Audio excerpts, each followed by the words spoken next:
Hey skiers, it's Bob with SkiEssentials.com. Welcome to our 2024 ski test. We got a new ski and a new line from DPS here. This is Kaizen 112. This takes the place of the old Pagoda skis and carries a lot of those similarities forward. We do have some tweaks in constructions as well as some renaming properties in terms of shape and profile. But overall, if you like that Pagoda 112, this is going to be a pretty similar replacement to it, using a lot of those same properties and carrying them forward into this. But certainly this is that prototypical DPS, banana shape, banana color ski, excellent floater. Really just has that shorter turn principle to it that allows for quick and subsequent turns in any depth of snow. Really fun overall ski, and just has a surprising amount of performance as well due to the construction. Big thing this year is their new split core technology, harnessing that the blend of different woods from a horizontal laminate perspective as opposed to vertical stringers. So by having an ash wood core on the bottom and poplar on the top, they're able to blend that density and stability of the ash with the lightweight and energy of the poplar really effectively. And DPS has always been really good about combining attributes to create a particular effect, and blurring lines and making skis have kind of opposing attributes that give it a very unique and interesting feel to it. So those horizontal laminates go a long way in making that happen. And then their typical 2 sheets of carbon top and bottom, that aerospace grade carbon, super stiff, very consistent from tip to tail, and just makes this ski really kind of come into its own in terms of being both reactive and light and floaty at the same time. But the ash balances that with the stability. So that, again, they're really doing a good job at making these skis feel like multiple things at the same time. And sometimes those don't go together, but DPS does a great job. In Kaizen, we are seeing a thinner overall core profile from a height standpoint. So it's amazing what they're getting out of a very minimalistic build here.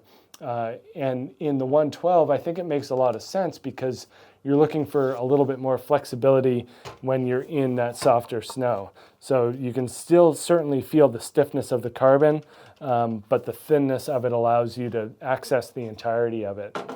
And then, the hallmark of DPS skis is kind of this shape, profile, footprint standpoint. And the 112 falls into their new rocker category. So they used to have RP and C2. Now it's rocker and directional. Still adheres to the 15-meter radius. So what they have to do is alter the rocker profile and taper shape in order to create a shorter effective edge and a more dramatic side cut that's going to equate to that 15-meter turn shape. So what they end up having to do is get this extremely dramatic taper going on here. So, the tip here is pretty thin, and then it gets wider, wider, wider, all the way down to almost a third of the way down the ski. So it's just a ton of long taper to this one, and that brings that, that contact point down lower, so you get a shorter side cut in that 15 meter. And then, I can pretty much stick my whole face through the splay of this ski. It's just an absurd amount of splay, due to that rocker profile. And combined with that taper, basically means that this part of the ski, this tip, is never going to go underneath the snow. This is just going to stay right up out of anything. And, that's how they create their surfy and smeary feel in these skis, is just by that incredibly dramatic rocker profile.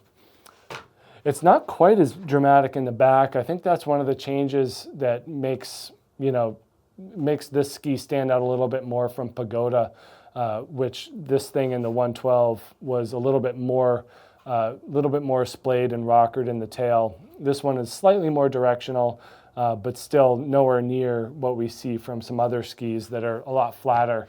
But that taper, again, really far into the ski. So when you're talking about that effective edge, it's really from my fingers to my fingers. There's not a whole lot of ski that's touching the snow at any given point, and that's giving you that short 15-meter turn radius. So pretty cool how they go about it. Certainly very unique in the ski world. And, you know, it's nice that stuff like this exists and gives people a choice. But, you know, pretty much more suited for that softer snow, that powder skier that's looking for a shorter turn radius, but doesn't want to give up in terms of quality and performance. And make sure you check out this all-new DPS Kaizen 112 here at skiessentials.com, and we'll see you out there on the hill. Bye.